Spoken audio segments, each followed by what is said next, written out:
Қайырлы күн достар, химия 9 сынып тотығу, тотығыстану реакциялары бөлімі бойынша жиынтық бағалау тапсырмаларын талдаймыз. Оқу мақсаттары көрсетілгендей тапсырмаларға көшейік. Бірінші тапсырма: электронды беру үдерісі қалай аталады? Электронды беру тотығу деп аталады. Дұрыс жауап Б. Екінші тапсырма: назарларыңызға найзағай әсерінен жүруі мүмкін реакциялар ұсынылған. Қай қатарда жауап реагент молекулаларында болып жатқан процестерді дұрыс көрсетеді? Бұл жерде реакциялардың барлығына оттек қатысып тұр, оттек және озон күшті тотықтырғыштар. Сондықтан барлық реакциялар тотығу процестері болып табылады. Үшінші тапсырма: тотығу үдерісіне сәйкес келетін тұжырым. Тотығу процесі кезінде электронды, яғни беру кезінде бөлшектің тотығу дәрежесі артады, яғни өседі. Және мына жерде дұрыс жауап сәйкес келетін ол Б. Төртінші тапсырма: реакция теңдеуі берілген. Осы теңдеуге қатысты А, Б, С, Д, Е сұрақтары тапсырмалары берілген. А тапсырмасы: теңдеуді заттардың үстіне тотығу дәрежелерін көрсетіңіз. Тотығу дәрежелерін көрсету үшін периодтық жүйені және ерікшті кестені қолдануға болады. Тотығу дәрежелерін анықтау үшін біз тұрақты қосылыстардың тотығу дәрежелерін үстеріне жазу арқылы айнымалы тотығу дәрежелерін көрсететін атомдардың тотығу дәрежелерін анықтаймыз. Бұл жерде калий бізде тұрақты +1 тотығу дәрежесіне және оттек -2 тотығу дәрежесіне ие. Енді ортадағы хромның тотығу дәрежесін анықтау үшін 2-ні 7-ге көбейтеміз 14, 1-ді 2-ге көбейтеміз 2, 14-тен 2-ні азайтамыз 12. Және хром бұл жерде 2 атом болғандықтан 12-ні 2-ге бөлеміз 6. Хромның тотығу дәрежесі +6. Калий иодидінде калий +1, иод -1. Күкірт қышқылында сутек +1, оттек -2, күкірттікін анықтаймыз. 2, 4, 8, 1, 2, 2, 8-ден 2 аламыз 6. Бір атом болғандықтан 6 болып қала береді, +6. Хром тотығу дәрежесі бұл жерде S4 3 еселеніп тұрғандықтан хром +3 тотығу дәрежесінде тұрған көруге болады. Және S4-тің құрамында тотығу дәрежелері өзгермейді, -2 және +6. Калий +1, күкірт +6 және оттек -2. Иод бұл жерде жалғыз тұрғандықтан жай затты ретінде оның тотығу дәрежесі 0-ге тең, +1 және -2.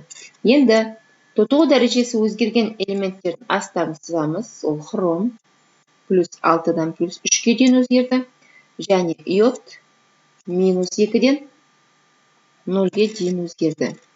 Б тапсырмасында тотықтырғыш, тотықсыздандырғыш реагенттерді сұрап тұр және тотықтырғыштың атауын жазыңыз деп тұр. Бұл тапсырмаларға жауап беру үшін біз бірінші электрондық баланс теңдеуін құруымыз керек. Сондықтан С тапсырмасынан бастап орындаймыз. С тапсырмасының бірінші сұрағы тотығу процесінің теңдеуін жазыңыз дейді. Тотығу дегеніміз электронды беру деп айтқанбыз жаңа. Және тотығу процесі кезінде тотығу дәрежесі артады. Бізде хромның тотығу дәрежесі +6-дан +3-ге дейін кеміп тұр, ал иодтікі -1-ден 0-ге дейін артып тұр. Сондықтан бізде тотығу процесіне қатысатын ол иод. -1 тотығу дәрежесінен, мінекей мына жерде, 0 тотығу дәрежесіне дейін өзгерді. Иод бізде 2 атом, сондықтан екі жағын теңестіреміз. -1 және 0. Тотығу дәрежесінде электронды беріп жіберетіні белгілі. Бір электрон беріп жіберетін болса, иодтың бір атомы. Бұл жерде иодтың 2 атомы тұр. Сондықтан электронды да 2 еселеп 2 деп жазамыз. Және енді тотықсыздану процесі. Тотықсыздану дегеніміз ол электронды қосып алу. Атомдар электронды қосып алған кезде олардың тотығу дәрежелері кемейді. Бізде тотығу дәрежесі кеміп тұрған ол хром +6-дан +3-ке дейін кеміді. Тотықсыздану процесі барысында электронды қосып алады. Демек, 3 электрон бізде. Так, енді тотықтырғыш тотықсандырғышты анықтайық. Егерде бұл тотығу процесі болса, иодты тотықтырып тұрған ол хром. Сондықтан хром плюс 6 дәрежесі ол бізде тотықтырғыш. ТТШ деп белгілейміз. Ал тотықсыздандырғыш демек иод. Тотықсыздандырғыш. Енді С тапсырмасын орындадық. Б тапсырмасын орындау үшін сұраққа оралайық. Құрамында атомдары тотықтырғыш және тотықсыздандырғыш қасиет көрсететін реагенттерді анықтаңыз деп тұр. Осыған назар аударамыз. Именно реагент. Біз мына жерде иод -1 деп жазып қоймаймыз. Реакциядан сол атом тұрған реагентті табамыз. Тотықтырғышты сұрап тұр бірінші бізден. Так, тотықтырғыш бізде міне ТТШ ол хром плюс 6 тотығу дәрежесі. Хром плюс 6 тотығу дәрежесін мына реакциядан іздейміз. Хром плюс 6 тотығу дәрежесін көрсетіп тұрған қосылыс міне. Сондықтан бізде тотықтырғыш реагентіміз осы. Калий 2, хром 2, О7. Ал тотықсыздандырғыш ТСШ деп біз иод -1-ді белгіледік. Ол қосылыста калий иодиді реагентінің құрамында тұр. Сондықтан тотықсыздандырғышымыз калий иодиді. Енді келесі тапсырмасында тотықтырғыштың атауын жазыңыз дейік, атын. Тотықтырғыш бізде калий 2, хром 2, О7, оның аты калий дихроматы. Калий дихроматы.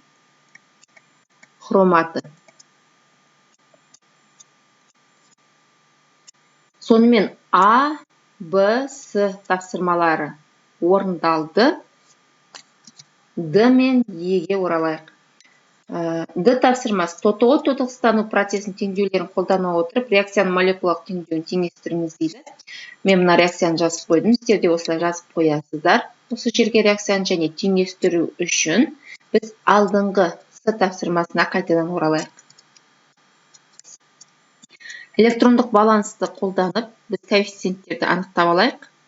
Реакцияны теңестіру үшін мына жерде 2 электрон, мына жерде 3 электрон. 2 мен 3-тің ортақ еселігі 6. 6-ны 2-ге бөлсек 3, 6-ны 3-ге бөлсек 2. Демек, біз молекулалық теңдеуді теңестіру үшін хромның санын 2-ге теңестіру керекпіз. Ал иодтың алдына, мына жай жат түрінде тұрған иодтың алдына 3 қою керекпіз. Ұмытпаймыз. Так, хромның санын 2-ге теңестіруіміз керек. Міне, хром 2 болып тұр, мына жерде де хром 2 болып тұр. Ол теңесіп тұр. Ал иодтың алдына 3 қоюымыз керек екен. Сол кезде иод 2 үшім 6 болып кетті. Реакцияға дейінгі иодты санаймыз, ол біреу. 6 болу үшін алдына 6 деген коэффициент қоямыз. Иодты теңестірген кезде калийдің саны өзгерді. Реакцияға дейін калий 2 жерде, 6, мына жерде 2. Яғни реакцияға дейін барлығы 8 калий. Реакциядан кейін калийдің санын қараймыз. Ол бір жерде, саны 2. Демек 8 болу үшін 8-ді 2-ге бөлсек 4, алдына 4 қоямыз. 4 2 8 калий болды. Калийдің саны теңесті, ол SO4-ті өзгертіп жіберді. Мына жерде SO4 4 болды. Және мына жерде SO4 3. Сонда реакцияның оң жағында SO4 саны 3 және 4, жалпы 7. Реакцияға дейін SO4 бір жерде тұр екен, оның саны біреу. Бізге 7 болу үшін алдына 7 қоямыз. SO4-ті теңестірген кезде сутектің саны өзгеріп кетті. Так, 2 7 14 сутек. Реакциядан кейін де сутек бір жерде екен. 2 атом екен. 14-ті 2-ге бөлсек 7. Алдына 7 қоямыз. Сутекті теңестіріп едік, оттектің саны 7 болып кетті. Реакцияға дейінгі оттектің саны 7. Реакциямыз теңесті. Осы коэффициенттерді қоясыздар. Е тапсырмасы тотығу тотықсыздану процестеріне электрондарды қосып алу немесе беріп жіберу тұрғысынан анықтама беріңіз. Я, тотығу процесін анықтайық бірінші.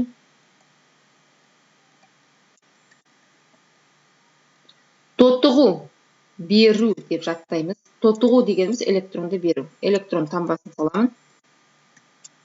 Электронды беру процесі. Сіздер толық жазыңыздар. Ал тотықсыздану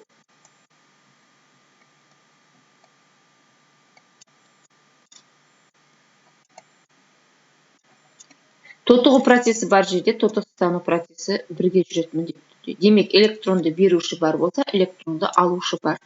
Тотықсыздану сонда ол электронды қосып алу процесін айтамыз.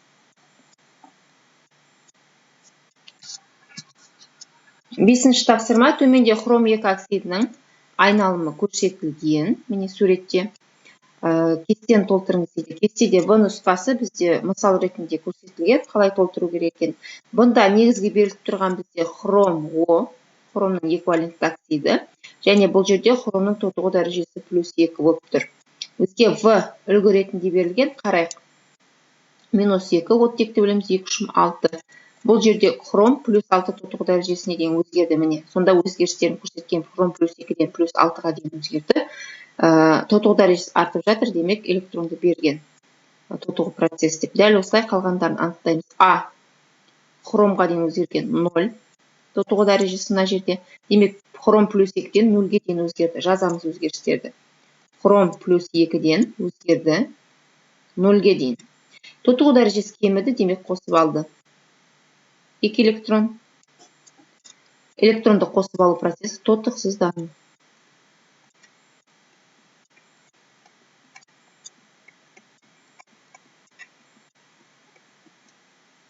С-ны орындаймыз. -2, 2,4. Бұл жерде хром +4 тотығу дәрежесінде тұр. +2-ден +4-ге дейін өзгерді. Хром +2-ден өзгерді. +4-ге дейін. Тотығу дәрежесі артты. Демек, беріп жіберді 2 электронды.